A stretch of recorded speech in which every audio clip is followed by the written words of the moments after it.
السلام عليكم ورحمة الله وبركاته. إن الحمد لله اللهم صل على محمد وعلى آل محمد كما صليت على إبراهيم وعلى آل إبراهيم إنك حميد مجيد. اللهم بارك على محمد وعلى آل محمد كما باركت على إبراهيم وعلى آل إبراهيم إنك حميد مجيد. أعوذ بالله من الشيطان الرجيم. بسم الله الرحمن الرحيم. وربك الغفور ذو الرحمة لو يؤاخذهم بما كسبوا لعجل لهم العذاب بل لهم موعد لن يجدوا من دونه موئلا وتلك القرى أهلكناهم لما ظلموا وجعلنا لمهلكهم موعدا.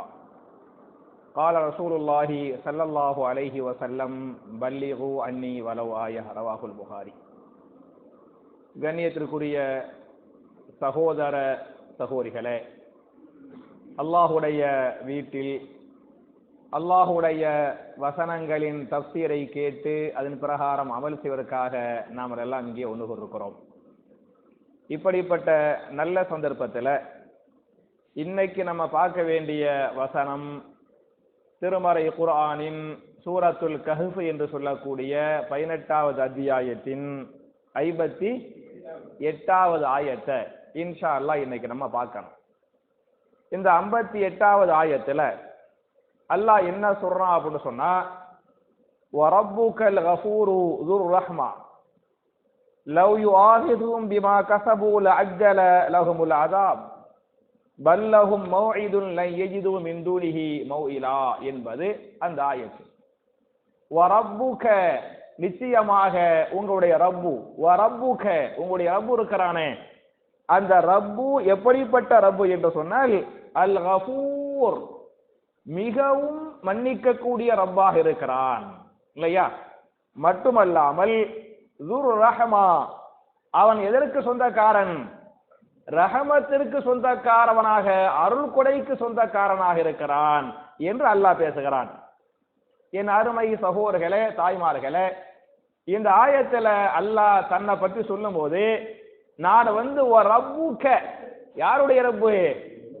உங்களுடைய ரப்பாக இருக்கிறேன், உங்களுடைய ரப்பாக இருக்கிறேன் அப்படின்னு அல்லாஹ் தன்னை ரப்பு என்று சொல்லாமல் உங்கள் எல்லோருக்கும் நான் ஒருவனே ரப்பாக இருக்கிறேன். புரியுதா? ஒரு அப்துல்லாவாக இருந்தாலும் சரி, ஒரு ராமசாமியாக இருந்தாலும் சரி, ஒரு டேவிட்டாக இருந்தாலும் சரி, ஒரு வீரமணியாக இருந்தாலும் சரி, எல்லோருக்கும் யார் தான் ரப்பு? அல்லாஹ் ஒருவனே ரப்பாக இருக்கிறான். அப்படிங்கிறதுக்காக அல்லாஹ் சொல்றான், வரப்புக்க நான் உங்களின் ரப்பாக இருக்கிறேன். உங்களுடைய தேவைகளை பூர்த்தி செய்யக்கூடியவனாக, உங்களுடைய கஷ்டங்களை நீக்கக்கூடியவனாக, உங்களுடைய நோய்களை நீக்கக்கூடியவனாக, உங்களுடைய பாவங்களை மன்னிக்கக்கூடிய உங்களுடைய ரப்பாக நான் இருக்கிறேன் என்று அல்லாஹ் பேசுகிறான். அப்ப ஒரு செய்தியை அல்லாஹ் சொல்றதுக்கு முன்னால நான் ரப்பு என்று மட்டும் சொல்லாமல் எப்படி அல்லாஹ் சொல்றான்? வரப்புக்க நான் உங்களின் ரப்பாக இருக்கிறேன் அப்படின்னு அல்லாஹ் தன்னுடைய அந்த நெருக்கம் இருக்கு பத்தியலா, தன்னுடைய அன்பு இருக்கு பத்தியலா. நான் உங்க அம்மாமா, நான் உங்க அத்தா, உங்க அண்ணன் அப்படின்னு சொல்லுவோமா இல்லையா? அப்படிங்கிற அந்த நெருக்கத்தை, அந்நியோனியத்தை, பாசத்தை ஏற்படுத்துவோமா இல்லையா? அது மாதிரி அல்லாஹ் பேசுகிறான், வரப்புக்க உங்களுடைய ரப்பு என்று அல்லாஹ் பேசுகிறான். குர்ஆன் நீங்க நிறைய படிச்சு பார்த்தீங்களாக்கே, நிறைய ஆயத்துல இதே மாதிரிதான் அல்லாஹ் சொல்றான், வரப்புக்க வரப்புக்கும். சரியா? கேண்டு சொன்னால் முன்னிலை ஒருமை, உங்களுடைய, உன்னுடைய என்று பொருள். ரப்புக்கும் என்று சொன்னால் உங்களுடைய என்று பொருள். உதாரணமா நீங்க பாத்தீங்களாக்க சூரத்துல் பக்கராவுடைய 21வது ஆயத்து, 2வது சூராவுல 21வது ஆயத்தை நீங்க படிச்சு பாருங்க. யா அய்யுஹன்னாஸு அபுது ரப்பக்குமுல்லதீ ஹலகக்கும் வல்லதீன மின் கப்லிக்கும் லஅல்லக்கும் தத்தகூன். யா அய்யுஹன்னாஸ், மனித குலமே. அல்லாஹ்வுடைய வார்த்தையை பாருங்க, முஸ்லிம்களே என்று அல்லாஹ் கூப்பிடவில்லை, அப்படித்தானே? அது மாதிரி சவுதி வாழ் மக்களே, அரபு நாட்டு மக்களே அப்படின்னு அல்லாஹ் கூப்பிடல. அதே மாதிரி வெள்ளையர்களே, கருப்பர்களே, ஏழைகளே, பணக்காரர்களே அப்படின்னு அல்லாஹ் கூப்பிடாம அல்லாஹ்வுடைய வார்த்தை என்ன? யா ஐயுஹன்னாஸ், மனித குலமே, மனித சமுதாயமே, ஒட்டுமொத்த மனித இனத்தை அல்லாஹ் கூப்பிடுகிறான். இல்ல ராமசாமி வருவாரா இல்லையா, டேவிட் வருவாரா இல்லையா, வீரமணி வருவாரா இல்லையா, அம்புட்டு பேரையும் சேர்த்து வரப்பு யா ஐயுஹன்னாஸ் மனித குலமே என்று அல்லாஹ் கூப்பிட்டு உஅபுது நீங்கள் எல்லோரும் வணங்குங்கள். யாரை வணங்குங்கள்? ரப்பக்கும் ரப்பக்கும் உங்களை படைத்த ரப்பை நீங்கள் என்ன செய்யுங்கள்? வணங்குங்கள். ரப்பக்குமுல்லதி ஹலகக்கும் வல்லதீன மின் கபுலிக்கும் லஅல்லக்கும் தத்தகூன் உங்களையும் உங்களுடைய முன்னோர்களையும் படைத்தானே அந்த ரப்பை உங்க ரப்பை வணங்குங்கள் அப்படின்னு உங்க ரப்புண்டே அல்லாஹ் அந்த நெருக்க அந்த பாசத்துக்கு பத்தியலா அந்த பாசத்தோடு இந்த ஆயத்தில் பேசுகிறான். அதே சூரத்துல் பக்கராவுடைய 30வது ஆயத்தை படிச்சு பாருங்க. வைத கால ரப்புகளில் மலாயிகதி இன்னி ஜாயிலுன் ஃபில் அர்லி ஹலீஃபா வைது என்ன அர்த்தம்? இது நினைத்து பாருங்கள். கால ரப்புக கால ரப்புக உங்க ரப்பு சொன்னா பத்தியலா அதை நினைத்து பாருங்கள். யார் இடத்துல? லில் மலாயிகதி மலக்குமார்கள்ட்ட சொன்னானே உங்க ரப்பு அதை நினைத்து பாருங்கள்.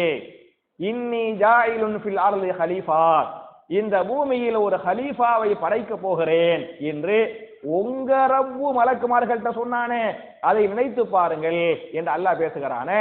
அப்ப அல்லாஹ் அவன் நம்ம மேல பாசம் வச்சுக்கிறானே, நம்ம மேல கருணை வச்சுக்கிறானே, அதை சொல்லும் போது உங்க ரப்புப்பானா அப்படின்னு இந்த ஆயத்திலையும் அல்லாஹ் பேசுகிறான். அதே மாதிரி உங்க எல்லாருக்குமே தெரிஞ்ச ஒரு ஆயத்து சூரத்து நிசாவுடைய 1வது ஆயத்து. சூரத்து நிசாவுடைய 1வது ஆயத்து ரசூலுல்லாஹி ஸல்லல்லாஹு அலைஹி வஸல்லம் ஒவ்வொரு குதுபாக்கள்லையும் இந்த ஆயத்தை ஓதுவாங்க.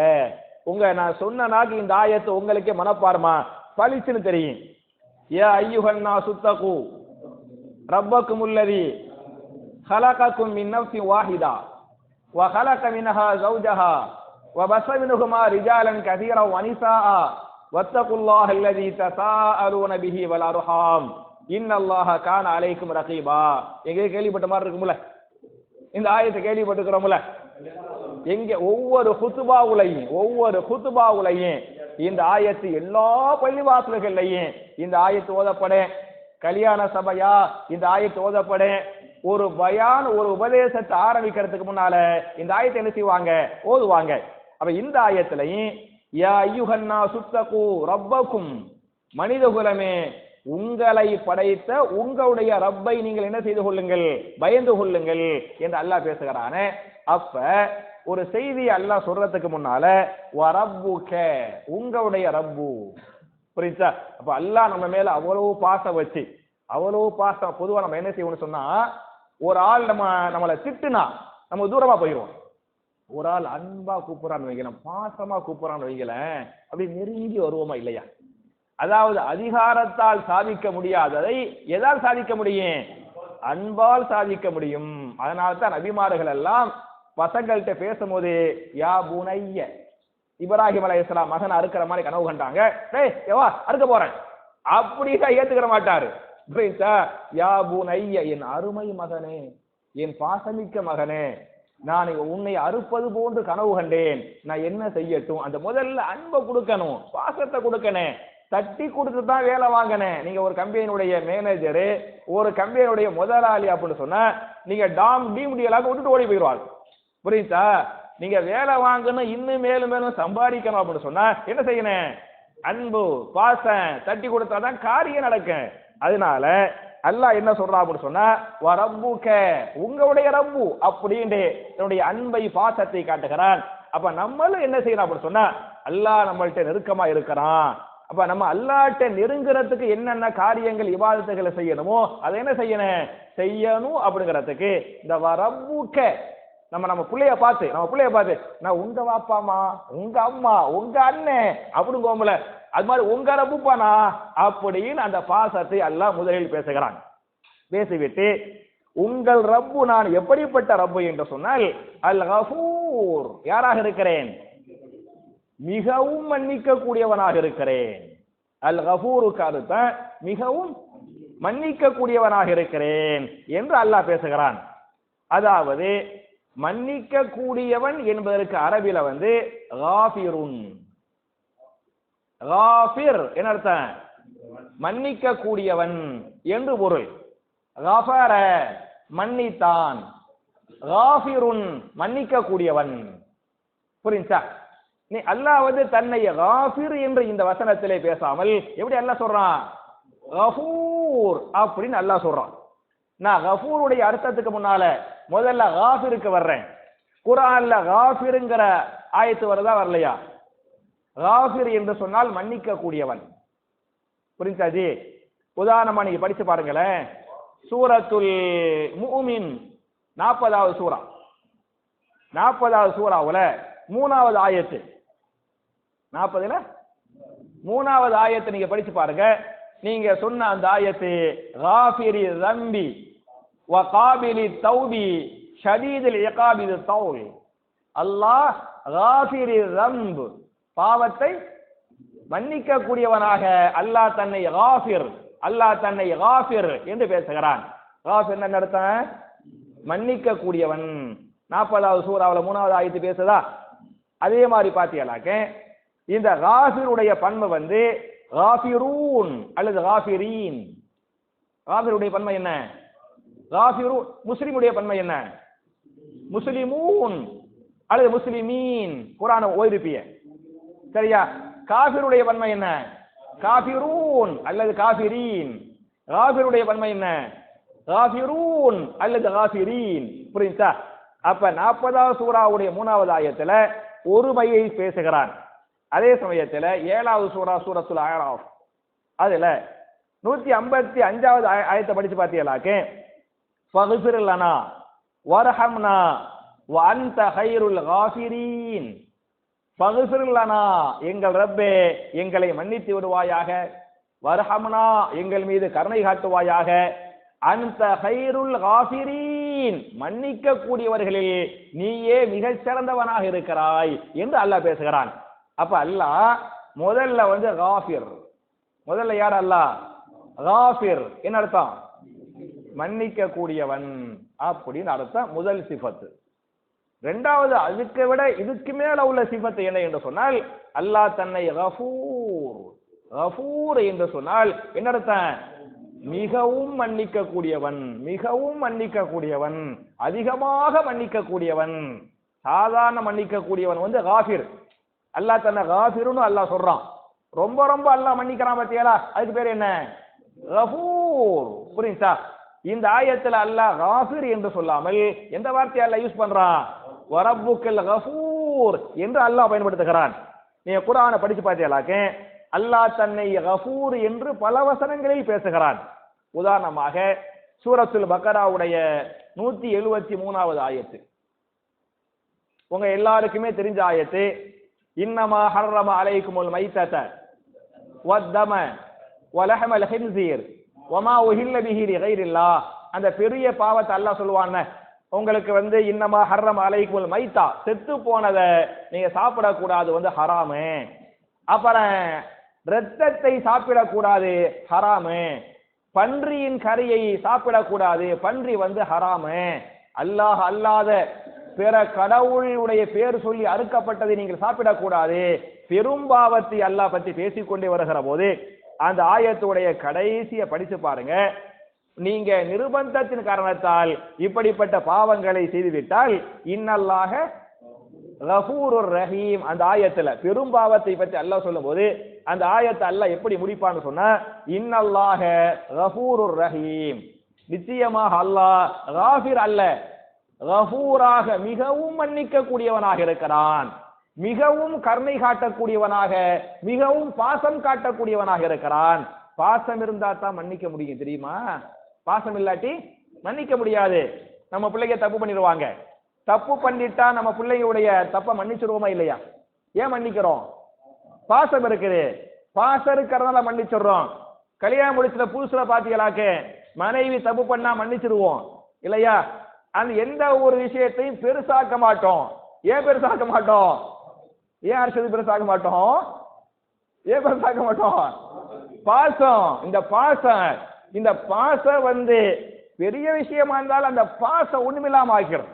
சரியா? ஒண்ணுமில்லாம ஆக்கி மன்னிக்க வச்சிடும். புரியுதா? ஒரு 5 வருஷம் 10 வருஷம் 25 வருஷம் 30 வருஷம் 40 வருஷம் அந்த மாதிரி வரும்போது என்னவாயிரும், சின்ன விஷயங்களா சண்டையா போயிடும். ஏன் சண்டையா போகுது? பாசம் குறைஞ்சு போச்சு. அதான் யதார்த்த உண்மையாதான். அப்ப சின்ன விஷயங்கள் பெருசாக்கப்படுகிறது, சண்டை வருகிறது என்று சொன்னால் என்ன காரணம்? பாசம் குறைஞ்சு போயிருச்சு, அதான் காரணம். அவ நம்மளுமே ஒரு ஆளை மன்னிக்கணும், பாசறத மன்னிச்சிருவோம், பாசறத பெருசாக மாட்டோம். பாசம் இல்லைன்னு வைக்கல மன்னிக்க மாட்ட பெருசாக்கிடுவோம். புரியுதா? அப்ப அல்லாஹ் தன்னை பற்றி சொல்லுகிற போது இன்னல்லாஹ கஃபூர், அவன் அதிகமாக மன்னிக்க கூடியவன். அப்புறம் யாரு? ரஹீம், அதிகமாக பாசம் காட்டக்கூடியவனாக இருக்கிறான் அப்படின்னு அல்லாஹ் தன்னை கஃபூர் என்று பேசுகிறான். அதே சூரத்துல் பக்கராவுடைய 182வது ஆயத்து, பக்கராவுல 182வது ஆயத்து, இந்த வசியத்து பண்ற பத்தியலா சொத்துரிமை சட்டம், அந்த சொத்துரிமை சம்பந்தப்பட்ட சட்டங்களை பற்றி பேசுகிற போது, வசியத்தை பற்றி அல்லாஹ் பேசுகிற போது நீங்க எல்லாம் இப்படி செஞ்சுக்கிறங்க, உங்க சொத்தை இப்படி ஆக்கிக்கிறங்க அப்படின்னு அல்லாஹ் சொல்றான். அப்படின்னு அல்லாஹ் சொல்லிவிட்டு ஒருவேளை அது விஷயத்தில் கருத்து வேறுபாடுகளோ சண்டைகளோ வந்துவிட்டால் பைனக்கும், நீங்கள் என்ன செய்யுங்கள், அவர்களுக்கு மத்தியில இஸ்லாஹ் பண்ணுங்கள். ஃபலா இஸ்மா அலைஹி இன்னல்லாஹ கஃபூருர் ரஹீம். அந்த ஆயத்திலையும் கடைசியில் அல்லாஹ் சொல்லும்போது எப்படி அல்லாஹ் முடிக்கிறான்? இன்னல்லாஹ கஃபூருர் ரஹீம் ஃபஸ்லஹ பைனக்கும் ஃபலா இஸ்மா அலைஹி இன்னல்லாஹ கஃபூருர் ரஹீம் அப்படிங்கறா. அல்லாஹ் ஒண்ணு தன்னை காஃபிர் என்று பேசுகிறான். காஃபிர் என்ன அர்த்தம்? மன்னிக்க கூடியவன். அப்புறம் அல்லாஹ் தன்னை எப்படி சொல்றான்? கஃபூர் என்ன அர்த்தம்? மிகவும், இந்த ஆயத்துல வரப்புக்கள் கஃபூர், மிகவும் மன்னிக்க கூடியவன் அப்படின்னு அல்லாஹ் சொல்லி காட்டுறான். இன்னொரு ஆயத்துல, இது சில ஆயத்தை படிச்சு பாத்தீங்களாக்க ரொம்ப ரொம்ப ரொம்ப ரொம்ப ரொம்ப மன்னிக்க கூடியவன அரபில என்ன சொல்லுவாங்கன்னு சொன்னா கஃபார். என்ன வருது? கஃபார். இந்த ஸ்டைல்ல அந்த முதல் எழுத்துக்கு பேர் ரெண்டாவது எழுத்துல சத்து வருது நீங்கள கஃபார் ஒண்ணுமில்ல, அதாவது சத்தார் சொல்லுவோமா இல்லையா? சத்தார் என்ன அர்த்தம்? சத்தர, சத்தர என்று சொன்னால் மறைத்தான். சத்தர என்று சொன்னால் மறைத்தான்.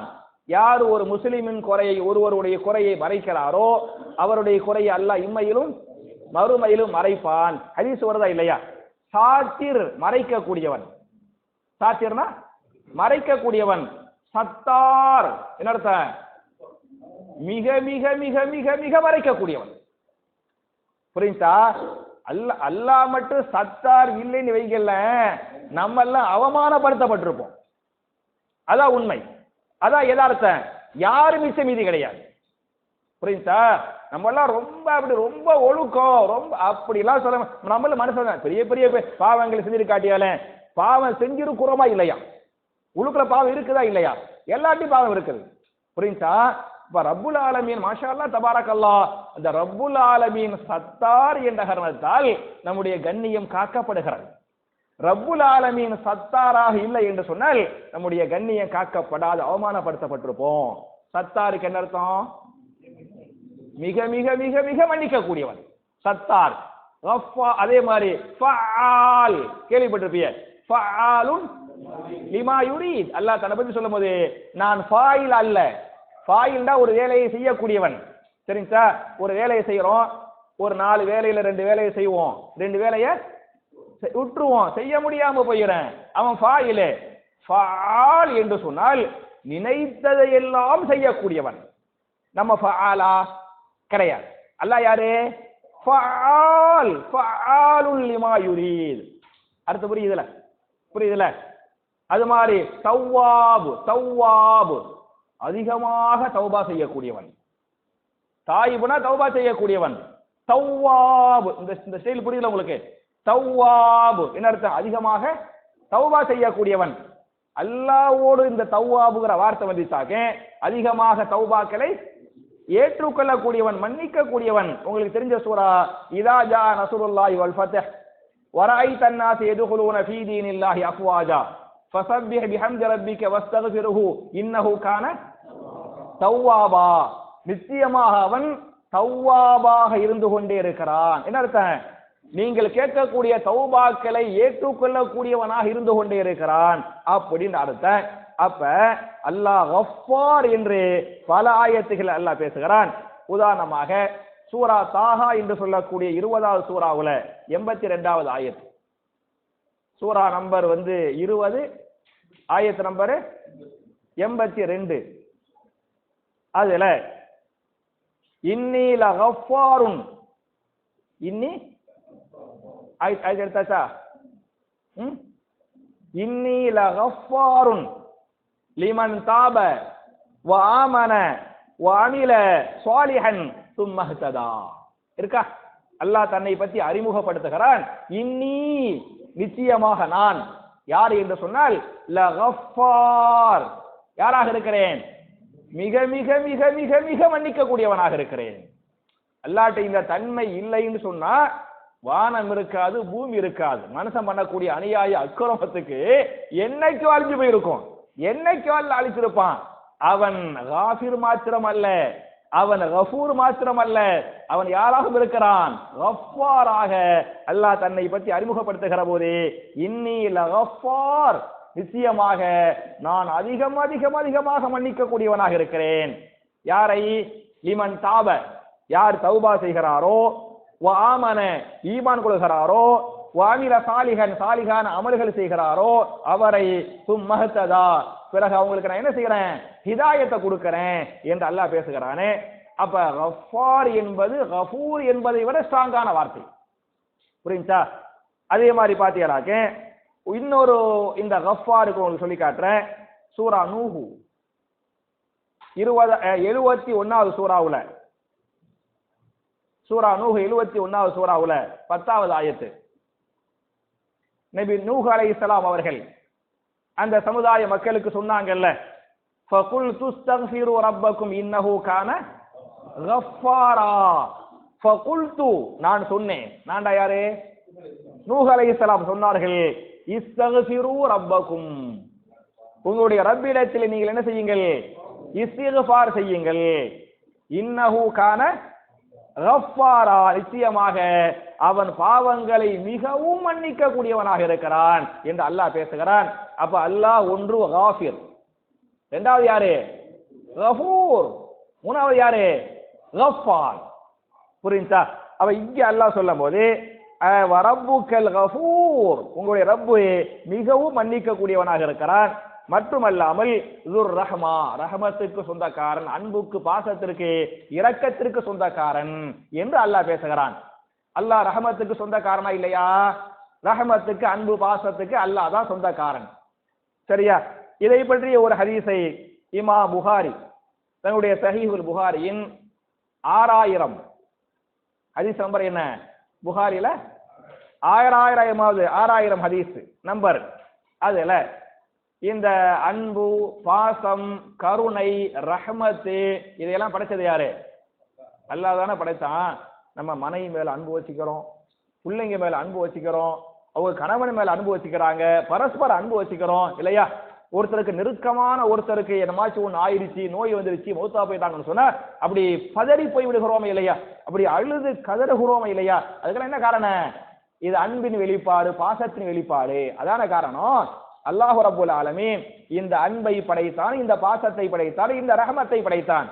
ரஹமத், அன்பு, பாசத்தை படைச்சு அல்லாஹ் என்ன பண்ணான்னு சொன்னா 100 பங்கு போட்டான். பாசத்தை படைச்சு அல்லாஹ் என்ன பண்ணா? 100 பங்கு போட்டான். 100 பங்கு போட்டு 99 பங்கை அவன் வச்சுக்கிட்டான். புரியுதா? இந்த ரஹமத் என்ற, அன்பு என்ற, பாசம் என்ற, கருணை என்ற, அவன் தானே காலிக்கு, அவன் தானே படைச்சவன். 99 யார் வச்சுக்கிட்டது? அவன் தனக்கு வைத்துக் கொண்டான். ஒரே ஒரு சதவீதத்தை தான் அல்லாஹ் என்ன பண்ணா? இந்த பூமிக்கு அனுப்பினான்.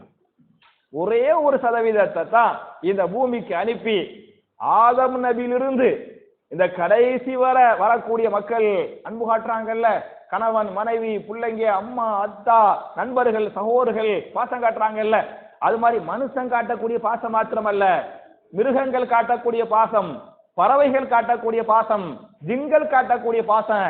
நமக்கு பாசமான உங்களுக்கு ஒரு கஷ்டம் என்றால் துடித்து போகிறோமே, இது எவ்வளவு பாசம்? அல்லாஹ்வுடைய 1% இல்ல, அம்புட்டு பேருக்கு 1%. புரியுதாக்கா? அம்புட்டு பேருக்கு 1% அப்படின்னு சொன்னா அப்ப நமக்கு எல்லாம் எவ்வளவு இருக்கும்? கொஞ்சம் ஒண்ணுமே இல்லாம அப்படி இல்லையா, அப்படிதான் இருக்கேன். அப்ப தெளிவா ஹதீஸ் இருக்குது. அன்பு பாசத்தை அல்லாஹ் படைத்தான், 100 பங்கு போட்டான், 99 பங்கை அவன் தன்வசம் வைத்துக் கொண்டான். ஏன் வச்சுக்கிட்டான்? அவ்வளவு பாசம் இருந்தா தான் மறுமையில மன்னிக்க முடியும், மறுமையில மன்னிக்கணும்.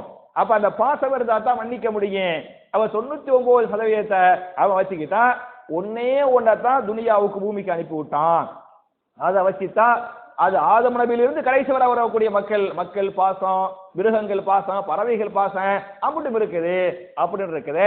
அப்ப அல்லாஹ் தன்னை பத்தி பேசுகிற போது அவன் துர் ரஹ்மா, அவன் அன்புக்கு சொந்தக்காரன், பாசத்திற்கு சொந்தக்காரன். அதனாலதான் அல்ஹம்து சூராவுடைய அல்லாஹ் தன்னை பத்தி அறிமுகப்படுத்துகிற போது அல்ஹம்து லில்லாஹி, அல்ஹம்து லில்லாஹி இல்ல, அப்ப லில்லாஹிக்கு ஹம்து எல்லாம் என்று சொல்லிவிட்டு அவன் எப்படிப்பட்டவன்?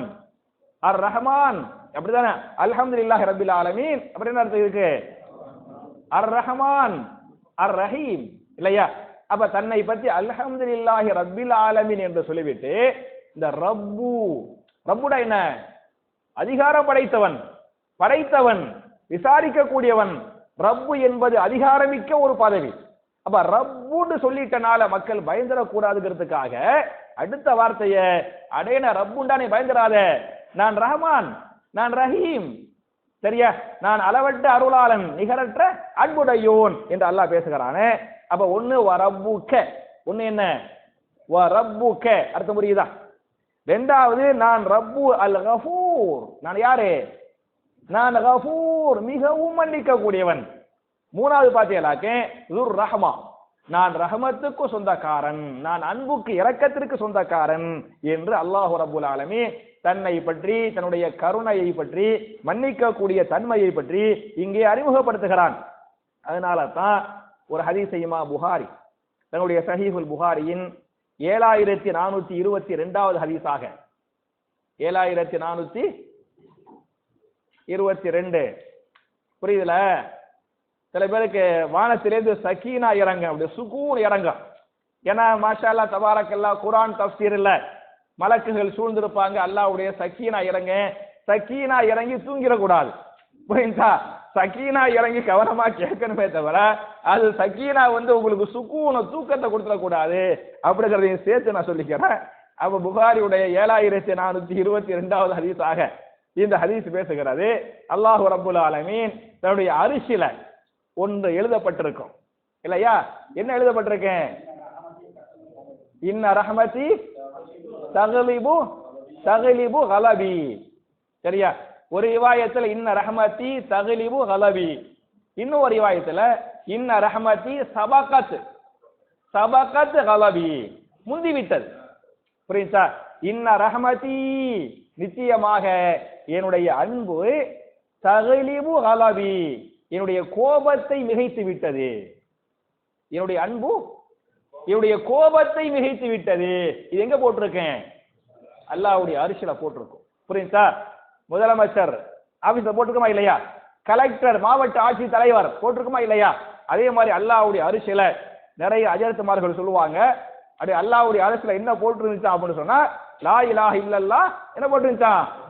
முஹம்மது ரசூலுல்லாஹ்னு போட்டு இருந்துச்சு. ஆதம் நபி பார்த்தாங்க இல்லையா? பார்த்துட்டு என்ன அல்லாஹ் முகமதுண்டா யாருன்னு தெரியலைன்னு யாரும் வரவே இல்லை, பறக்கவே இல்லையே. லா இலாஹ இல்லல்லாஹ்வுக்கு எனக்கு அர்த்தம் புரியுது, முகமது ரசூலுல்லாஹ் அப்படின்னு முகமது ஒருத்தருடைய பேரை போட்டுக்கிறிய அப்படின்னு யாரு கேட்டதான்? ஆதம் நபி கேட்டாங்களாம் அல்லாட்ட. அந்த மாதிரி கடைசியா ஒரு நபியை படைக்க போறேன், அவரை படைக்கலன்னு சொன்னா இந்த உலகத்தையே படைக்க மாட்டேன். இதெல்லாம் அஜரத்துமார்கள் சொல்லக்கூடிய கதை, சரியா? இது கதை சொல்றாங்களே தவிர அல்லாஹ்வுடைய அரிசில லா இலாஹ இல்லல்லாஹ் முஹம்மது ரசூலுல்லாஹ் போடப்படல. என்ன போடப்பட்டிருக்கிறது? இன்ன ரஹ்மதி தக்லிபு கலபி, நிச்சயமாக என்னுடைய அன்பு என்னுடைய கோபத்தை மிகைத்து விட்டது என்று சொன்னால், அப்ப அல்லாஹ் அன்புக்கு சொந்தக்காரன் என்பதற்கு அந்த அல்லாஹ்வுடைய அரிசியில் எழுதப்பட்டிருக்கிறது, அதுவே சான்று. அதனாலதான் குர்ஆனில் அல்லாஹ் பேசுகிறான். சூரத்து ஜுமர் என்று சொல்லக்கூடிய 39வது அத்தியாயத்தின் 53வது வசனத்திலே குல் யா இபாதியல்லதீன அஸ்ரஃபு அலா அன்ஃபுஸிஹிம் லா தக்னது மிர் ரஹ்மத்தில்லாஹ் இன்னல்லாஹ யக்ஃபிரு ذுனூப ஜமீஅன் இன்னஹு ஹுவல் கஃபூருர் ரஹீம் குல் நபியே நீங்கள் சொல்லுங்கள், யா இபாதி அல்லதீன் அஸ்ரஃபு, நீங்கள் என்னுடைய அடியார்களை கூப்பிடுங்கள். எப்படிப்பட்ட அடியார்கள் என்று சொன்னால், பாவங்கள் செஞ்சிருப்பாங்கல்ல, பாவத்துல பெரிய பெரிய பாவங்கள் செஞ்சிருப்பாங்கல்ல, ரொம்ப ரொம்ப பாவத்துல இஸ்ராஃப். பாவத்தில் என்ன இஸ்ராஃப் அப்படின்னா பாவத்தில் வரம்பு மீறுதல், பாவத்தில் எல்லை கடந்து போகுதல். மனுஷன் பாவம் செஞ்சிருப்பான், அது ஓகே, புரியுதா? சில பேரை பாத்தியலாக்க காலையில முழிச்சதிலிருந்து தூங்குற வரை என்ன செய்வாங்க, பாவமோ பாவம், பாவமோ பாவம். இப்படிப்பட்ட பாவிகளும் இந்த உலகத்தில் வாழ்ந்து கொண்டிருக்கிறார்கள், ஒரு காலத்திலே வாழ்ந்தார்கள், புரியுதா? அப்ப அல்லாஹ் ரப்புல் ஆலமீன் ரசூலுல்லாஹ் ஸல்லல்லாஹு கூப்பிடுறான், கூப்பிட்டு சொல்றான், குல் நபியே நீங்கள் கூப்பிடுங்கள், யா இபாதி அல்லதீன் அஸ்ரஃபு, பாவம் செய்வதில் வரம்பு மீறிய என்னுடைய அடியார்களே, அல்லாஹ்வுடைய அடியார்களே என்று கூப்பிட்டு சொல்லுங்கள், லா தக்னது மிர் ரஹ்மத்தில்லாஹ், அல்லாஹ்வுடைய ரஹ்மத் விஷயத்தில் நீங்கள் நம்பிக்கை இழந்து விட வேண்டாம். அல்லாஹ்வுடைய ரஹ்மத்துல, அல்லாஹ்வுடைய கருணையில, அல்லாஹ்வுடைய அன்புல, அல்லாஹ்வுடைய பாசத்துல, அல்லாஹ்வுடைய மன்னிக்கும் தன்மையில் நீங்கள் என்ன செய்து விட வேண்டாம், நம்பிக்கை இழந்து விட வேண்டாம். ஏன்? இன்னல்லாஹ யக்ஃபிரு ذுனூப ஜமீஅன், நிச்சயமாக அல்லாஹ் உங்களுடைய எல்லா பாவங்களை, சரியா? இன்னல்லாஹ யக்ஃபிரு ذுனூப மாத்திரமல்ல, யக்ஃபிரு ذுனூப ஜமீஅன், உங்களுடைய எல்லா பாவங்களையும் அல்லாஹ் மன்னிக்க கூடியவனாக இருக்கிறான் என்று அல்லாஹ் பேசுகிறானே. நீங்க எல்லாம் கேள்விப்பட்டிருப்பீங்க, ஷிர்க் அல்லாஹ் மன்னிக்க மாட்டான் இல்லையா? ஆயத்து இருக்குது இல்லையா? ஷிர்க் அல்லாஹ் மன்னிக்க மாட்டானா? மன்னிக்க மாட்டானா? மன்னிப்பானா? மன்னிக்க மாட்டானா? என்னத்தா ஷிர்க் அல்லாஹ் மன்னிப்பானா மாட்டானா? மன்னிப்பான், ஆனா மன்னிக்க மாட்டான். ஷிர்க் அல்லாஹ் அப்புறம் பேசிக்கலாம். ஷிர்க் அல்லாஹ் மன்னிப்பாங்கிறதும் கரெக்ட், ஷிர்க் அல்லாஹ் மன்னிக்க மாட்டாங்கிறதும் கரெக்ட். ஷிர்க் அல்லாஹ் மன்னிப்பான் என்பது நம்ம வாழக்கூடிய நம்ம ஹயாத்திலேயே அல்லாஹ்விடத்திலேயே மன்னிப்பு கேட்டுவிட்டு மௌத்தா போனால் கண்டிப்பா அல்லாஹ் மன்னிச்சிருவான். அல்லாஹ் மன்னிக்க மாட்டாங்கிறது கிடையாது. வாழக்கூடிய இந்த ஹயாத்திலேயே நம்ம எல்லாம் ஒரு காலத்துல ஷிர்க் செஞ்சிருப்போம், புரியுதா? சில பேரையெல்லாம் பாத்தீங்களா, இன்னைக்கு இருந்து மாஷா அல்லாஹ் தபாரக்கல்லாஹ் ஒரு சாலிஹான ஆளை வந்து உட்கார்ந்துகிட்டு இருக்கிறாங்க. ஒரு காலத்துல மௌலூது யா நபி ஸலாம் அலைக்கும் யா ரசூல் ஸலாம் அந்த கஃபாருல் ஹதாயா, நம்ம அல்லாஹ் தான் கஃபாருன்றோம், அந்த கஃபாருல் ஹதாயா வதுனூபில் மூபிகாத்தி அப்படிலாம் ஓதி இருப்பாங்க, புரியுதா? அப்ப அதெல்லாம் ஷிர்க் இல்லையா சிராஜ் பாய்? ஷிர்க் தானே பாய்? அப்ப நம்ம ஷிர்க் செஞ்சிட்டோம், மாஷா அல்லாஹ் தபாரக்கல்லாஹ் அல்லாஹ் தஆலா நமக்கு ஹிதாயத்தை கொடுத்துட்டான். அல்லாஹ் என்ன பண்ணிட்டான், இது ஷிர்க் தப்பு பெரிய பாவம், ஹிதாயத்தை கொடுத்துட்டான். அல்ஹம்துலில்லாஹ், அல்லாஹ்ட்ட தௌபா செஞ்சுட்டோம், தௌபா செஞ்சு மாறிட்டோம், இனிமே ஷிர்க் பண்ண மாட்டோம், அந்த தப்பை செய்ய மாட்டோம். நம்மள அல்லாஹ் மன்னிப்பானா மாட்டானா? கண்டிப்பா அல்லாஹ் மன்னிச்சிருவான். நீங்க சஹாபாக்களை பாத்தீங்களாக்கே ஏறக்குறைய 99% சஹாபாக்கள் ஷிர்க் செய்தவர்கள். அவங்களத்தான் ரசூலுல்லாஹி ஸல்லல்லாஹு அலைஹி வஸல்லம் சொர்க்கவாசின்னு அறிவித்தாங்க என்னெல்லாம் ஹதீஸ்கள் பேசுகின்றன. அப்ப நம்ம ஹயாத்திலேயே அந்த ஷிர்க்கை உணர்ந்து தௌபா செய்துவிட்டால் அல்லாஹ் மன்னிச்சிருவான். எப்ப அல்லாஹ் மன்னிக்க மாட்டான்? ஷிர்க் செய்த நிலையில் தௌபா செய்யாமல் வஃபாத் ஆகிவிட்டான். தௌபா செய்யாமல் வஃபாத் ஆகிவிட்டால் அதுக்கு பிறகு அல்லாஹ் மன்னிக்க மாட்டான். இந்த பிள்ளைங்க எல்லாம் மன்னிப்பு கேட்டா அல்லாஹ் மன்னிப்பான்லாம் இருக்கு பத்தியா? அல்லாஹ் என்ன செய்ய மாட்டான், மன்னிக்க மாட்டான் என்பதை நீங்கள் புரிந்து கொள்ள வேண்டும். அப்ப அல்லாஹ் அநியாயம் செய்த மிகப்பெரிய பாவிகளே, அநியாயக்காரர்களே, உங்களுடைய பாவத்திற்காக அநியாயத்திற்காக நீங்கள் என்னிடத்திலே மன்னிப்பு கேளுங்கள், நீங்க செஞ்ச எல்லா பாவத்தையும் நான் மன்னிச்சிடுறேன். இன்னல்லாஹ யக்ஃபிரு ذுனூப ஜமீஅன் என்று இந்த 39வது ஆயத்துடைய 39வது சூராவுடைய 53வது ஆயத்தில் பேசுகிறான். அப்ப இந்த வசனங்கள், இந்த வரலாறுகள் எல்லாம் வரப்புக்கல் கஃபூரு ذுர் ரஹ்மா, உங்களுடைய ரப்பு மிகவும் மன்னிக்க கூடியவனாக இருக்கிறான், கருணை மிக்கவனாக இருக்கிறான் என்பதற்கு வசனங்கள் தஃப்சீர்கள், புரியுதா? அப்புறம் அல்லாஹ் சொல்லிவிட்டு லவ், அதுக்கு இன்னும் சான்றுகளை பேசுகிறான். லவ் யுஆஹிதுஹும் பிமா கஸபு லஅஜ்ஜல லஹுமுல் அஸாப், நீங்கள் செய்த பாவத்திற்காக உடனுக்குடன் அவன் தண்டிப்பதாக இருந்தால், மனுஷன் செய்கிற பாவத்துக்காக உடனுக்குடன் அவன் தண்டிப்பதாக இருந்தால் லஅஜ்ஜல லஹுமுல் அஸாப், என்னைக்கு அல்லாஹ் அஸாப் இறக்கிருப்பான். அஸாபுல் அல்லாஹ் தஅஜீல், அஜ்ஜல்னா என்ன, அவசரம், உடனே செய்கிறது. பாவத்துக்கு அல்லாஹ் உடனே பிடிக்கிறதா இருந்தா உங்க எல்லாத்தையும் நான் மௌத்தாக்கி இருப்பேன்பா. சரியா? நான் கஃபூர், நான் ரஹ்மான்ங்கறனால தான் நீங்க எல்லாம் ஹயாத்தா இருக்கிறீங்க. நீங்க எல்லாம் ஹயாத்தா இருக்கிறது நான் கஃபூர் என்பதற்கு சான்று, துர் ரஹ்மா என்பதற்கு சான்று. நான் மாத்திரம் கஃபூர் இல்லை, துர் ரஹ்மா இல்லை என்று சொன்னால், நான் உடனுக்குடன் பிடிக்கக்கூடியவனாக இருந்தால் லஅஜ்ஜல லஹுமுல் அஸாப், அவங்க மேல அஸாப் என்ன செஞ்சிருவேன், உடனே நான் இறக்கி இருப்பேன். பல் லஹும் மவ்இதுன், இல்ல நான் உடனே அப்படி இறக்க மாட்டேன், அவங்களுக்குன்னு திருந்த ஒரு டைம் கொடுக்கறேன். சரியா? திருந்த ஒரு டைம் கொடுத்து திருந்திட்டா ஓகே. இல்லை என்று சொன்னால் ஒரு வாக்களிக்கப்பட்ட ஒரு நேரம் இருக்கிறது, அந்த நேரம் வரை நான் விட்டு வச்சிருப்பேன், அந்த நாள் வரை விட்டு வச்சிருப்பேன். அதுக்கு மேலே அவன் திருந்தவில்லை என்று சொன்னால் நான் என்ன செஞ்சிருவேன், பிடிச்சிருவேன். லன் யஜிது மின் தூனிஹி மௌஇலா, அல்லாஹ்வை தவிர உதவி செய்யக்கூடியவன், பாதுகாக்கக்கூடிய இடம் இருக்காது, அவனுக்கு கிடைக்காது என்று அல்லாஹ் பேசுகிறான். அப்ப என் அருமை சகோதரர்களே, நம்ம செஞ்ச பாவத்துக்காக அல்லாஹ் தண்டிப்பதாக இருந்தா, உடனே அல்லாஹ் தண்டிப்பதாக இருந்தால் இந்த உலகத்துல எந்த மனுஷனும் வாழ முடியாது அப்படின்னு இந்த ஆயத்து பேசுகிறேன் இல்லையா? இந்த ஆயத்துக்கு சான்றாக திருமறை குர்ஆனின் சூரத்துன் நஹ்ல் என்று சொல்லக்கூடிய 16வது அத்தியாயத்தின் 61வது வசனம், 16ல 61 இந்த ஆயத்துக்கு சான்றான். சரியா? அல்லாஹ் சொல்றான் பாருங்க, எடுத்தாச்சா? வலவ் யுஆஹிதுல்லாஹு الناس بظلمهم ما ترك عليها من دابة ولكن يؤخرهم إلى أجل مسمى فإذا جاء أجلهم لا يستأخرون ساعة ولا يستقدمون என்று இந்த வசனத்தை அல்லாஹ் பேசுகிறான். வலவ் யுஆஹிதுல்லாஹு الناس, அல்லாஹ் மனிதனை தண்டிப்பதாக இருந்தால், பிظلمهم அவன் செய்த ஜுலும்னால. சரியா? बड़ा जालिम है, जुल्म இல்லையா? बहुत बड़ा जुल्म நம்ம சொல்லுவோம்ல, இந்த ஜாலிம் ஜுலும் பிظلمهم, அவன் செய்த ظلمுக்காக, அநியாயத்திற்காக உடனுக்குடன் நான் மனிதனை தண்டிப்பவனாக இருந்தால், மாதரக்க அலைஹா மின் தாப்பா, இந்த பூமியில எதை கூட விட்டிருக்க மாட்டேன், ஒரு உயிரினம் இந்த பூமியில் நான் விட்டு வைத்திருக்க அம்புட்டு அழிஞ்சு போயிருக்கும். நம்ம செஞ்ச பாவத்துக்காக ஆடு மாடு ஒட்டகம் கால்நடை எதுவும் இந்த பூமியில ஹயாத்தா இருக்காது. ஏன் இருக்காது? நான் மனுஷனுக்கு இறக்கக்கூடிய அந்த அதாபு இருக்கு பாருங்க, அந்த அதாபுல அம்புட்டு செத்து போயிடும். மாத்தர காலைஹாமின் தாபா, இந்த தாபா என்று சொன்னால் உயிரினங்கள், எறும்பு கொசு எதுவா இருந்தாலும் தாபா. மாத்தர காலைஹாமின் தாபா, இந்த பூமியில் ஒரு தாபா கூட, ஒரு உயிரம் கூட இருக்காது.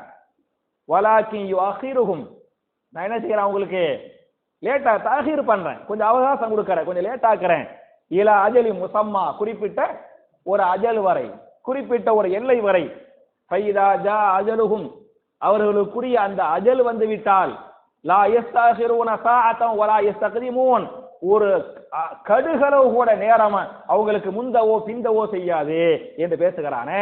அப்ப அல்லாஹ் உடனே அல்லாஹ் தண்டிக்க மாட்டான், டைம் கொடுப்பான். அப்படி தண்டிப்பதா இருந்தா துனியாவை அழிஞ்சு போயிருக்கும் அப்படி இந்த ஆயத்து பேசுகிறது.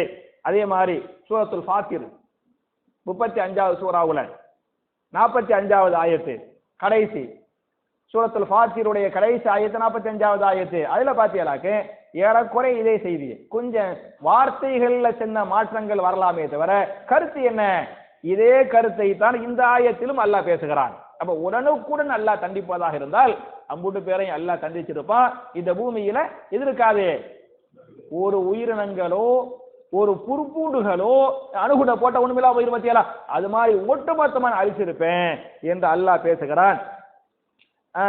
பல்லஹும் மௌஇதுன் லன் யஜிது மின் தூனிஹி மௌஇலா, நான் ஒரு டைம் வச்சுக்கிறேன், அந்த டயத்துல தான் நான் அழிப்பேன். சரியா? அப்படி அழிக்கும் போது என்னைய தவிர வேற யாராலும் உங்களுக்கு உதவி செய்ய முடியாது அப்படி என்று 58வது ஆயத்தை பேசுகிறான். அப்ப இந்த ஆயத்தை என்ன சொல்லுதுன்னு சொன்னா, ஒன்னு அல்லாஹ்வை பற்றி, அல்லாஹ்வுடைய கருணையை பற்றி, அல்லாஹ்வுடைய மன்னிக்கக்கூடிய தன்மையை பற்றி இல்லையா, அதுகளெல்லாம் பேசிவிட்டு மிக முக்கியமான இன்னொரு செய்தியை பேசுகிறது. நீங்க தௌபா செய்யுங்க, நான் டைம் தர்றேன், அவகாசம் தர்றேன், அவகாசம் என்ன பண்ணுங்க, பயன்படுத்திக்கிறங்க. புரியுதா? புடிச்சிட்டாங்கன்னு வைங்களேன், புடிச்சிட்ட பிறகு மன்னிப்பு கேட்டா அல்லாஹ் என்ன செய்ய மாட்டான், மன்னிக்க மாட்டான். அப்ப அவன் தரக்கூடிய அந்த அவகாசத்தை நீங்கள் பயன்படுத்திக் கொள்ளுங்க என்பது இந்த ஆயத்தில் சொல்லக்கூடிய செய்தியாக இருக்கிறது. அப்புறம் அடுத்த ஆயத்தில் அல்லாஹ் பேசுகிறான், வதில்கல் குரா அஹ்லக்னாஹும் லம்மா வலமு வஜஅல்னா லிமஹ்லிகிஹிம் மவ்இதா. இந்த ஊர்வாசிகளை, சரியா, எத்தனையோ ஊர் மக்களை அல்லாஹ் அழித்தான்ல, அந்த பல ஊர் மக்களை அல்லாஹ் அழித்தானே அதை பற்றி அல்லாஹ் பேச. உதாரணமா நீங்க பாத்தீங்களாக்க, எந்த ஊரு, இந்த சபாவாசிகள் அல்லாஹ் அழித்தா. அதே மாதிரி ஹிஜ்ர் வாசிகள், சமூது கூட்டம் வந்தாங்கல்ல, இந்த சமூது கூட்டத்தை அல்லாஹ் அழித்தான்ல. எந்த ஊர் மக்கள், எந்த ஊர்ல வந்தாங்க சமூது கூட்டம் தெரியலையோ? அவங்க வாழ்ந்த ஊருக்கு பேர் ஹிஜ்ர். குர்ஆன்லயே ஒரு சூராவுடைய பேர் சூரத்துல் ஹிஜ்ர் தெரியுமா? எத்தனாவது சூரா? மாஷா அல்லாஹ், 15வது சூரா. 15வது சூராவுடைய பேர் சூரத்துல் ஹிஜ்ர். ஹிஜ்ர்னா இந்த ஒரு ஊருக்கு பேரு. எந்த ஊரு? இந்த சமூது கூட்டத்து மக்கள் வசித்தாங்கல்ல, அந்த ஊருக்கு பேர் ஹிஜ்ர். புரியுதா? அந்த ஹிஜ்ருங்கிற அந்த ஊரை அல்லாஹ் என்ன செஞ்சான்? அந்த ஊராரை, அந்த ஊர் மக்களை. ஏன்னா அதுக்கு முன்னால் அல்லாஹ் நபிக்கு செய்தி சொல்லிடுவான், நல்லவங்களுக்கு செய்தியை சொல்லிடுவான். அவங்க எல்லாம் நல்லவங்க எல்லாம் முஸ்லிம்களை கூட்டிக்கிட்டு மக்காவுக்கு போயிட்டாங்க. போயிட்ட பிறகு அல்லாஹ் என்ன பண்ணா? அந்த ஊரையே அழித்தான் என்று அல்லாஹ் பேசுகிறான். அதே மாதிரி ஆது கூட்டத்தை அல்லாஹ் அழிச்சான்ல, இல்ல இது சமூது கூட்டம் தான். ஹிஜ்ர் சமூது கூட்டம். ஆது கூட்டத்தை அல்லாஹ் அழித்தானே, எந்த ஊருக்காரங்க? ஆது கூட்டம் எந்த ஊரு தெரியலையோ? ஆது கூட்டம் அப்படிங்கிறது நீங்க குர்ஆனை படிச்சிருப்பீங்க. சூரத்துல் அஹ்காஃப் 46வது சூரா. 46வது சூராவுடைய பேரு சூரத்துல் அஹ்காஃப் இருக்கா? அஹ்காஃப்னா ஒரு ஊரு. அஹ்காஃப்னா மணல் குன்று. அஹ்காஃப்னா அர்த்தம் மணல் குன்று. இன்னைக்கு அஹ்காஃப் ஊரு இருக்குது. அஹ்காஃப் எங்க இருக்குது? சும்மா விட்டு அடிக்கிறது, சரியா? அஹ்காஃப் சவுதியில கிடையாது, யமன்ல இருக்குது. அஹ்காஃப் எங்க இருக்குது? யமன்ல இருக்குது.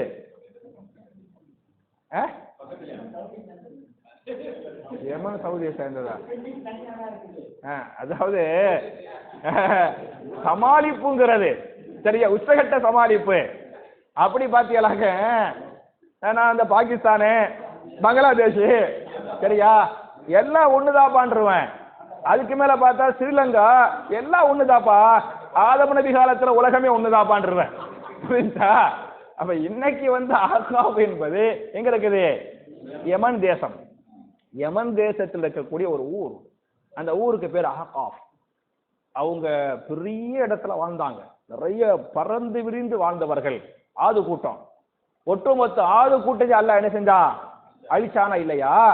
அதே மாதிரி பாத்தீங்களாக்க, நூஹ் அலைஹிஸ்ஸலாம் அவங்களுடைய சமுதாயத்தை அல்லாஹ் அழிச்சானா இல்லையா? அது மாதிரி லூத் அலைஹிஸ்ஸலாம் அவங்க சமுதாயத்தை அல்லாஹ் அழிச்சானா இல்லையா? ஷுஐப் அலைஹிஸ்ஸலாம் அவங்க சமுதாயத்தை அல்லாஹ் அழிச்சானா இல்லையா? அப்ப அல்லாஹ்வால் அழிக்கப்பட்ட சமுதாயத்தை பாத்தீங்களாக்க, அவங்க எக்கச்சக்கமான மக்கள் இருக்கிறாங்க. அதுகளை எல்லாம் அல்லாஹ் பேசுகிறான். வதில்கல் குரா, நாம் இந்த ஊர், கரியானா ஒரு ஊர், அவருடைய பன்மை என்ன? குரா, கரியாக்கள், ஊர்கள். எத்தனையோ ஊர்களை அஹ்லக்னாஹும், நாம் என்ன செய்தோம்? ஹலாக்கு பண்ணணும், அழித்தோம். லம்மா வலமு, அவர்கள் செய்த பாவம் அநியாயத்தின் காரணத்தால். வஜஅல்னா லிமஹ்லிகிஹி மவ்இதா, நாம் ஆக்கிவிட்டோம் அவருடைய ஹலாக்குக்காக ஒரு நேரத்தை ஆக்கிவிட்டோம். அந்த நேரத்தை ஆக்கி நேரம் வர ஒரு டைம் கொடுத்து அவங்க திருந்தினாங்க பார்த்தோம், திருந்தல நம்ம அழிச்சிட்டோம் என்று அல்லாஹ் பேசுகிறான். இப்ப முதல் ஆயத்துல அல்லாஹ் உபதேசம் பண்றான். முதல் ஆயத்துல வரப்புக கஃபூரு ذுர் ரஹ்மா, எல்லாமே என்ன? அல்லாஹ்வுடைய உபதேசம் பண்ணிட்டு டைம் தர்றப்பா அப்படின்னு டைம் தர்றான். ரெண்டாவது ஆயத்துல என் டயத்தனை யூஸ் பண்ணல அப்படின்னு சொன்னா, இதுக்கு முந்தி பாரு நிறைய கூட்டமா அழிச்சுக்கிறேன், அவங்க எல்லாம் உனக்கு முன்னால மிகப்பெரிய சக்தி உள்ளவர்கள், மிகப்பெரிய சக்தி உள்ளவர்கள், நீ எல்லாம் அவங்களுக்கு முன்னால ஒண்ணுமே இல்லப்பா, நான் என்ன செஞ்சிருவேன்? அழித்து விடுவேன் என்று இந்த எச்சரிக்கை எந்த ஆயத்து பேசுகிறது? 59வது ஆயத்து அல்லாஹ்வுடைய ஹலாக்கை பற்றி, அல்லாஹ்வுடைய அதாபை பற்றி இந்த வசனம் எச்சரிக்கை பேசுகிறது. இந்த ஆயத்தோட முடிச்சுக்கலாம். ஏன்னா 60வது ஆயத்தை பாத்தீங்களாக்க, அல்லாஹ் வேற ஒரு வரலாறுக்குள்ள அல்லாஹ் போறான். உங்களுக்கு தெரியும், சூரத்துல் கஹ்ஃப்ல 4 வரலாறு சொல்லப்படுகிறது. அப்படித்தானே? ஒன்னாவது யார் வரலாறு? குகைவாசிகளை பற்றி சொல்லப்படுகிறது. மாஷா அல்லாஹ் முழுசா பார்த்துட்டோமா இல்லையா? பார்த்துட்டோம். இரண்டாவது என்ன சொல்லப்படுகிறது? தோட்டத்திற்கு சொந்தக்காரர்கள் இல்லையா அப்படின்னு இருக்குது. அந்த தோட்டத்திற்கு சொந்தக்காரர்களை பற்றியும் பார்த்து விட்டோமா இல்லையா? பார்த்து விட்டோம். அல்லாஹ் ரப்பல் ஆலமீன் நமக்கு செல்வத்தை தருகிறான், செல்வாக்குகளை தருகிறான் என்று சொன்னால் நான் என்ற ஆணவம் வந்து விடாமல் நம்ம அதுக்குள்ள போகும்போது என்ன சொல்லணும்? மாஷா அல்லாஹ் லா குவத்த இல்லா பில்லாஹ். ஒரு வீடு கட்டுறோம், புரியுதா? நம்ம வாசன் நகர்ல ஒரு வீடு கட்டுறோம், அல்லது அது என்ன பாலத்தை தாண்டி ஏரியா தன்முகா நகர்ல ஒரு வீடு கட்டுகிறோம் என்று சொன்னால் அப்ப அதுக்கு என்ன வச்சிரும்?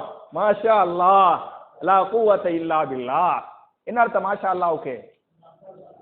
அல்லாஹ் நாடியது நடந்தது, நடக்கும் அல்ல, நடக்கும் அல்ல. ஷாஅனா நடந்து விட்டது.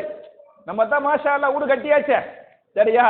அல்லாஹ் ஷாஅ யஷாஉ, ஷாஅனா இறந்த கால வினை, யஷாஉ என்பது வருங்கால வினை. மா ஷாஅ அல்லாஹு, அல்லாஹ் நாடியது நடந்து விட்டது, புரியுதா? அல்லாஹ் நாடியது நடந்தது, புரியுதா?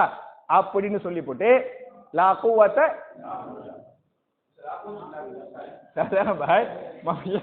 அவர் லா ஹவ்ல வலா குவத்த இல்லா பில்லாஹ்வுக்கு போயிட்டான்னு நினைக்கிறேன், சரியா? நம்ம படிச்ச பழைய பாடம் தான் இது, சரியா? அப்ப ஒரு தோட்டத்துக்குள்ள, ஒரு பெரிய மாளிகைக்குள்ள நீங்கள் கட்டிய கடையாக, நீங்கள் கட்டிய உங்க மாளிகையாக இருந்தாலும் சரி, பிறர் கட்டிய வீடாக, பிறருடைய தோட்டமாக இருந்தாலும் சரி, இந்த பொறாமை என்பது கடுகளும் வந்துடக்கூடாது. இந்த ஜலசுங்குவாங்கல்ல, இந்த ஜலசோ கிபிரியத்தோ வந்து விடாமல் உள்ள போகும்போது மாஷா அல்லாஹ் லா குவத்த இல்லா பில்லாஹ், அல்லாஹ் நாடியது நடந்தது, லா குவத்த எனக்கு எந்த சக்தியும் இல்லை, இல்லா பில்லாஹ் அல்லாஹ்வுடைய சக்தி, அல்லாஹ்வுடைய உதவியை தவிர அப்படின்னு போகணும். பார்த்தோமா இல்லையா? பழைய பாடம் தான். மாஷா அல்லாஹ் லா குவத்த இல்லா பில்லாஹ். என்ன சொல்லக்கூடாது என்று சொன்னால் ஆனா அக்ஸரு மின்க மாலம் வ அஸ்து நஃபரா. பழைய பாடம் பார்த்திருக்கிறோம். ஆனா அக்ஸரு மின்க மாலம் வ அஸ்து நஃபரா. நான் செல்வத்தால் உன்னை விட அதிகம் உள்ளவன், உன்னைய விட அதிகமான செல்வம் எனக்கு இருக்குது, உன்னைய விட அதிகமான செல்வாக்கு எனக்கு இருக்குது என்று சொல்லக்கூடாது. படிச்சோமா இல்லையா? பழைய பாடத்துல பெரிய பணக்காரரு, அவருக்கு தோட்டம் இருந்துச்சு, 2 தோட்டம் இருந்துச்சு, அப்படியே கண்ணு கேட்டிய தூரத்துல என்னது? பேரிச்சம் தோட்டம், அது என்னது? திராட்சை தோட்டம். முதல்ல திராட்சை தோட்டம், பெரிய திராட்சை தோட்டம். திராட்சை தோட்டத்தை தாண்டி பாத்தியலாக்க விவசாயம், நிலம், விவசாயம் இருந்துச்சு. அதை தாண்டி பாத்தியலாக்க சுத்தி வேலி மாதிரி என்ன? பேரிச்சம் தோட்டம். அந்த மாதிரி பெரிய பணக்காரரா. உள்ளுக்குள்ள ஆறு, தோட்டத்துக்குள்ள என்ன ஓடுது? ஆறு ஓடிக்கிட்டு இருந்துச்சு. ஒரு ஏழை வர்றாரு, அவர்கிட்ட அந்த பெருமையை காட்டுறாரு. உள்ள வரும்போது பெருமையை காட்டுறாரு. அக்ஸரு மின்க மாலம் வ அஸ்து நஃபரா. நான் உன்னை விட பணக்காரன்பா, நான் உன்னை விட செல்வாக்கு உள்ளவன் அப்படின்னு பெருமை அடிச்சாரு இருக்கு பத்தியலா? அவர் தோட்டத்தை எல்லாம் என்ன பண்ணிட்டான்? அழிச்சிட்டான், இருக்கு பத்தியலா? அப்ப ஒரு வரலாறு அஸ்ஹாபுல் கஹ்ஃபை பற்றி பார்த்துட்டு இருக்கிறோம். 2வது வரலாறு தோட்டத்தை பற்றி அல்லாஹ்வுடைய நியமத்துங்கிற போது மாஷா அல்லாஹ் லா குவத்த இல்லா பில்லாஹ் சொல்லணும். என்ன சொல்லக்கூடாது? அக்ஸரு மின்க மாலம் வ அஸ்து நஃபரான்னு சொல்லக்கூடாது அப்படின்னு பார்த்துக்க. 2வது வரலாறு. 3வது வரலாறு மூசா அலைஹிஸ்ஸலாம், ஹிலர், இந்த 2 பேரும் சேர்ந்து போனாங்க வந்தாங்க, இருக்கு பத்தியலா? அது 3வது வரலாறு அல்லாஹ் சொல்றான். 4வது வரலாறா துல்கர்னைன். இந்த 4 வரலாறுகளை கொண்ட தொகுப்பு தான் இதுவாக இருக்கிறது, சூரத்துல் கஹ்ஃபாக இருக்கிறது. அப்ப நீங்க பாத்தியலாக்க 59ஓடு அல்லாஹ் இந்த அல்லாஹ் தன்னை பற்றி பேசிவிட்டு 60வது ஆயத்தை பார்த்தீங்கன்னாக்க அது அடுத்த வரலாறு எல்லாம் ஆரம்பிக்கிறான். நான் 60 தொட்டா முடிக்க முடியாது, எனக்கு இன்னும் ஒரு மணி நேரம், சரியா? ஒரு 2 ஆயத்தை தொட்டாலே ஒரு மணி நேரம் ஓடி போயிடும். அதனால 60வது ஆயத்தை இன்ஷா அல்லாஹ் நம்ம அடுத்த வாரம் பார்த்துக்கலாம். என் அருமை சகோதரர்களே, என் அருமை தாய்மார்களே, ரசூலுல்லாஹி ஸல்லல்லாஹு அலைஹி வஸல்லம் அவங்களுக்கு இந்த ஆயத்து வரப்புக்கல் கஃபூரு துர் ரஹ்மான்ங்கிற இந்த ஆயத்தை வந்துச்சு பத்தியலா? இந்த ஆயத்து அருளப்படுகிற போது இந்த ஆயத்தை பெற்ற நபிகள் நாயகம் ஸல்லல்லாஹு அலைஹி வஸல்லம் சஹாபாக்களுக்கு தஃப்சீர் பண்ணாங்க.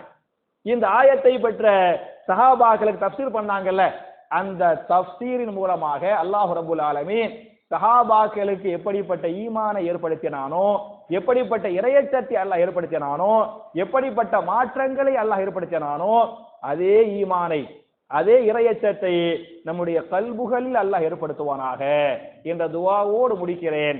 ரப்பனா ஆத்தினா ஃபித் துன்யா ஹஸனத்தன் வ ஃபில் ஆখিরাতি ஹஸனா வ கீனா அஸாபன்னார். வ ஆகிரு தஅவானா அனில் ஹம்துலில்லாஹி ரப்பில் ஆலமீன். அஸ்ஸலாமு அலைக்கும்.